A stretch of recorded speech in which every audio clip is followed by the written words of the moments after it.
பிரசன்னா, எல்லை மீறி ஒரு டோஸ் அதிகமா போயிடுச்சோ, நேரடியா அது உங்களுக்கே தெரியுது, ஒரு வன்முறை இன்ஸ்டிகேட் பண்ற மாதிரி அந்த எலும்பு உடப்பேங்கிறது வந்து ஒரு உருவகம் கூட கிடையாது.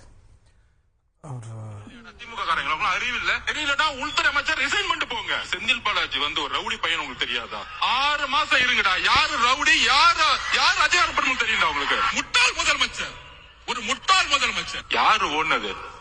உங்க அப்பா கைது செய்யும் பொழுது நீங்க ஓடுனீங்களே, அப்படியா ஓடுனாங்க? இதுக்கு மேல சொல்றதுக்கு கோபமான வார்த்தைகள் எனக்கு இல்ல கிடையாது. நான் என்ன சரி விடுங்க, ஒரு கிடையாது.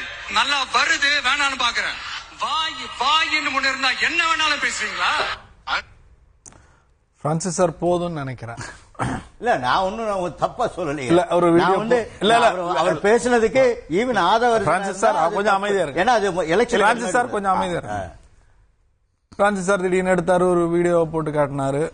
சொல்றதுக்கு முன்னாடி கண்ணாடி முன்னாடி நின்னு இத பேசுறதுக்கு நமக்கு அருகதை இருக்கா? ஆமா முடிச்சிடும்.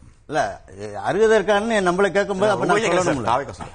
நீங்க தாவேக்கான தாவேக்கான்னு போட்டு தாவேக்கா இல்லங்க பொலிட்டிக்கல் விமர்சனம். நான் யாரு நான் தாவேக்காவை பேசிக்கிட்டு இருக்கேன். நான் தாவேக்கா சொல்லுங்க இல்ல, நான் தாவேக்காவை பேசிக்கிட்டு இருக்கேன். ஏன் ரொம்ப உணர்ச்சிப்படுறீங்க? அதை விட எங்க அண்ணன் இதயத்துல்லா எனக்கு குறைந்தபட்ச நன்றி உணர்வு கூட இல்லாம ஓடி போனது கூட மன்னிச்சு. நன்றி உணர்வு கண்டிப்பா இல்ல.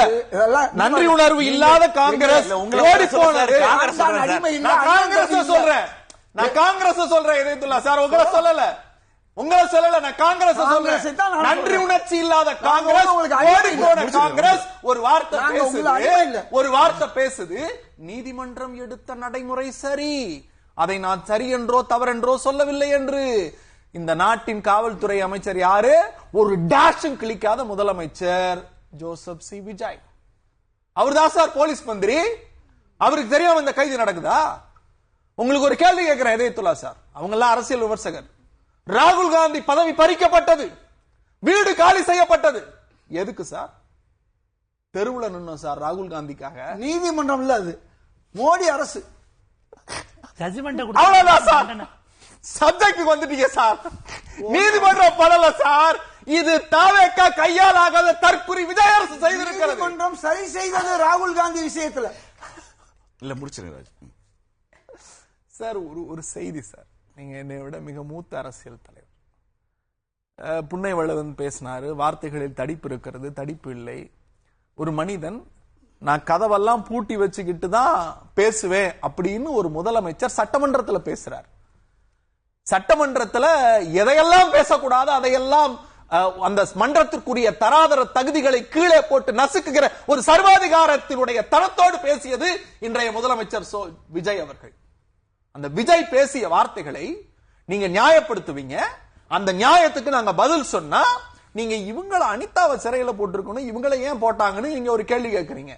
எங்க உங்க அப்பாவை காணவே இல்லை, எங்க உங்க அப்பாவை காணோம் அப்படின்னு ஒரு மேன்னாள் முதலமைச்சரை, ஒரு எதிர்கட்சி தலைவராக இருந்தவரை, ஒரு மாபெரும் கட்சியினுடைய தலைவரை கொச்சைப்படுத்துகிற போது அந்த இயக்கத்தின் தொண்டன், எப்பா நீ பதவியேத்த உன் பொண்டாட்டிய காணோம், உன் பிள்ளைய காணோம், ஏப்பா உன் குடும்பம் வரல அப்படின்னு கேட்டா நீங்க தனிப்பட்ட வாழ்க்கையை விஜய தொட்டுட்டீங்களே சாருன்னு தாவேக்காவுக்கு முன்னாடி நீங்க காங்கிரஸ்காரங்க வந்து நிக்கிறீங்க.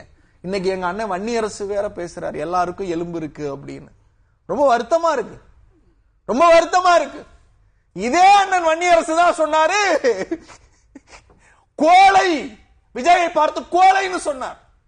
இந்த ஆதவர்ஜுனா பேசியது அது அவரு ஒன்னத்துக்கு இல்லாதப்ப பேசினார் சார்.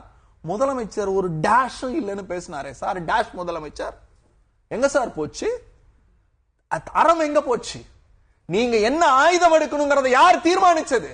இந்த டேஷ் ஸ்லீப்பிங் முதலமைச்சர் தானே, அவர் தானே எங்களுக்கு சொல்லிக் கொடுக்கிறார். நீங்க இப்படி பேசுங்க. நாங்க அப்படியா பேசிக்கிட்டு இருந்தோம்?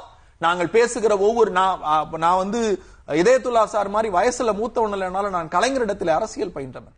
அவர் பேசுகிற எதிரியை பேசுகிற போது கூட கண்ணியமாக பேச வேண்டும். அம்மையார் ஜெயலலிதாவை ஒரு வார்த்தை பேசிய போது என்னை நேர்ல கூப்பிட்டு கண்டிச்சிருக்கார். அப்படி நாங்கள் அரசியல் வளர்த்திருக்கிறோம். ஆனால் இன்றைக்கு அரசியல் அப்படி இருக்கிறதா? ஒண்ணுமே இல்ல சார்.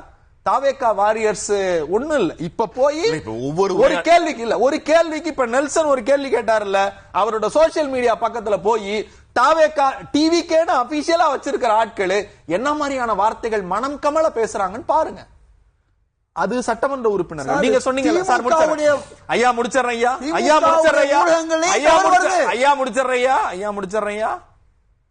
நீங்க சட்டமன்ற உறுப்பினருக்கு மேல புண்ணியவளவன் சார் ஒரு விஷயம் சொன்னார். சட்டமன்ற உறுப்பினர்களுக்கே இந்த நிலை என்றால் அந்த பாதுகாப்பு இல்லாதவர்கள் என்ன செய்யப்படுவாங்கன்னு சமூக வலைதளங்களில் கருத்தை போட்ட ஆர்ஜே சரண்ங்கிற ஒரு எழுத்தாளரை நீங்க கைது பண்றீங்க. நான் போய் நீதிமன்றத்தில் நிக்கிறேன், சண்டை போடுறேன், நீதிபதி தூக்கி அடிக்கிறாங்க. என்னப்பா இது?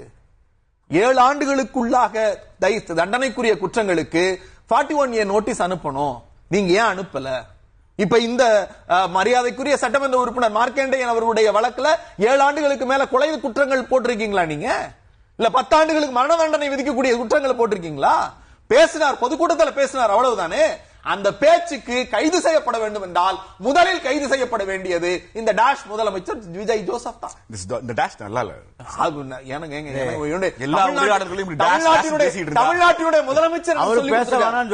தமிழ்நாட்டினுடைய முதலமைச்சர் தமிழ்நாட்டினுடைய முதலமைச்சர் தமிழ்நாட்டின் முதலமைச்சர் சொல்லி கொடுத்திருக்காரு.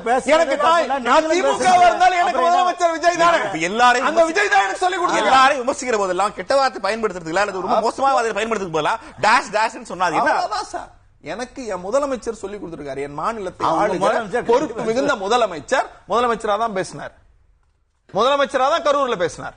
இந்த வார்த்தையை பேசுறது முதலமைச்சர் இல்லன்னு சொல்லுங்க சார். பிரான்சிஸ் சார், உங்களுக்கு மனசாட்சி இருக்குல்ல? என்னை விட நீங்க வயதுல மூத்தவர், உங்க பையன் வயது உத்தவன்னா உங்க பையனை வழி நடத்துங்க. விஜய் பேசுறது சரின்னு சொல்லுங்க, நான் மன்னிப்பு கேட்கிறேன். இப்படி எங்களை எல்லாம் வழிநடத்தக்கூடிய ஒரு முதலமைச்சர் பொறுப்பற்றத்தனமாக செய்கைகளின் மூலமாக பொதுக்கூட்ட மேடைகளில் மட்டும்தான் பேசுவேன், சட்டமன்றத்தில் பேச மாட்டேன். தப்பான ஒரு விஷயத்தை சொல்றீங்க, அதுக்கு எதிர்கருத்து கேட்டா நான் வந்து அசெம்பிளி கதவெல்லாம் மூடணும் அப்படின்னு சொல்லுவேன் அப்படின்னா இது சர்வாதிகாரம். வார்த்தையை நான் மூடுவேன்னு சொல்லல, சர்வாதிகாரம் இல்ல. சபாநாயகர் சர்வாதிகாரம் பேசக்கூடாது. திரும்பவும் இது சர்வாதிகாரம். சபாநாயகர் வழியா தான் மூடுவேன். நானும் சொல்றேன். மார்க்கண்டேயன் என்ன கட்டை எடுத்துட்டு போய் கையோட பெண்ணா சொன்னாரு. சவுக்கு சங்கர், நீ கதவை சாட்டை முருகன், இவர்களெல்லாம் கடந்த ஆட்சியில என்ன நிலைக்கு ஆனாங்க, அதே கொஞ்சம் சேர்த்து பேசுங்க. ஐயா, நீங்க கதவை மூடுனீங்கன்னா நாங்க கதவை உடைக்கத்தான் செய்வோம். அப்படி சொல்ல ஒரு பொலிட்டிக்கல் ரெட்டாரியம். அது ஒரு பொலிட்டிக்கல் ரெட்டாரியம். நீங்க கதவை மூடுனீங்கன்னா நாங்க உடைப்போம். அது ஒரு பொலிட்டிக்கல் ரெட்டாரியம். எனக்கு பிரச்சனை ஒண்ணே, நீங்க எதிர்த்தரப்பில் பேசுகிற ஒரு நபர் அக்கௌண்டபிலிட்டி இல்லாமல் ரெஸ்பான்சிபிலிட்டி இல்லாமல் பேசுகிற போது அதே ஆயுதத்தை நானும் எடுப்பேன், நானும் அக்கௌண்டபிலிட்டி ரெஸ்பான்சிபிலிட்டி இல்லாமல் பேசுவேன்னு சொல்றதா 75 ஆண்டு கால திமுக வரலாற்று பதிலா இல்ல. அது தவறு. நான் தான் சொல்றேன், என் தலைவர் எங்களை எப்படி வளர்த்திருக்காங்கன்னு. நீங்கள் பேசுகிற கருத்துக்கு எதிர்கருத்தை எப்படி வைக்கணும், உங்களுக்கு புரியுற மாதிரி தான் வைக்கணும். நான் பண்புள்ளவனாக முதலமைச்சர் அவர்களை நீங்கள் டேஷ் என்று பேசியதெல்லாம் தவறு அப்படிங்கிறதுக்கு நான் தமிழ் வார்த்தை தேட முடியுமா? முடியாது சார். நீங்க என்ன வார்த்தை பிரயோகப்படுத்துறீங்களோ உங்களுக்கு புரிவது போலத்தான் நான் பேச முடியும். தாவேக்காவினருக்கு புரிவது போலதான் நான் பேச முடியும். எனக்குன்னு ஒரு கண்ணியம் இருக்கு, எனக்குன்னு வார்த்தை செறிவு இருக்கு, எனக்குன்னு விளிமியங்கள் இருக்கு, எங்களுக்குன்னு பாரம்பரியம் இருக்கு. ஆனா நீங்க அந்த பாரம்பரியத்தையும் முன்னாள் அமைச்சர் செந்தில் பாலாஜியை நீங்க ரவுடின்னீங்களே, எங்க சார் போச்சு? What is so called rowdy? அந்த வார்த்தைக்கான அர்த்தம் வேணும்ல. அனிதா ராதாகிருஷ்ணன் அவர்களையும் மார்க்கண்டேயனையும் வளர்த்தெடுத்தது யாரு? அதிமுக தான் வந்தாங்க 2 பேரும். அப்ப அதிமுகவும் திமுக கூட்டு காம்பினேஷனா? சார் ப்ளீஸ், நான் அப்புறம் இத பேசுனீங்கன்னா அதிமுக திமுக இருந்து வந்தது 2 பேருமே கூட்டி இல்ல நான் பேசுனீங்கன்னா நான் அப்புறம் சோஃபாவுக்கு போக வேண்டி வரும். நல்லா போங்க. ஆமா அண்ணா முடிச்சுக்கலாம். ஒரு கூட்டு கொள்ளைக்கு போவோம். ஜனநாயகம் எப்படி ஹேண்டில் போறீங்க? இந்த கேஸ் எப்படி ஹேண்டில் போறீங்க? சார், நீதிமன்றம் நான் தான் இப்ப தொடர்ச்சியா பாக்குறோம்ல, இதே போலதான் அனிதா ராதாகிருஷ்ணனுடைய வழக்குலயும் வந்துச்சு. கடந்த ஒண்ணு இல்ல சார், ஒரு மாற்றுத்திறன். இப்ப டெய்லி காலைல இருந்துச்சு ஒரு அரசு நீங்க வெயிலுக்கு போய் நிப்பீங்கன்னா எப்படி முடியும்? கண்டிப்பா போராடுவோம். ஜனநாயகத்துல போராடுறதை விட வேற என்ன பண்ண முடியும்? நான் திரும்ப இன்னொரு விஷயம் சொல்றேன். தெரிந்தோ தெரியாமலையோ ஒரு தேர்தல் தோல்வியில திமுகவினுடைய தொண்டர்கள் ஒரு சோர்வுல இருப்போம். நானே தேர்தலில் தோற்றுருக்கேன்.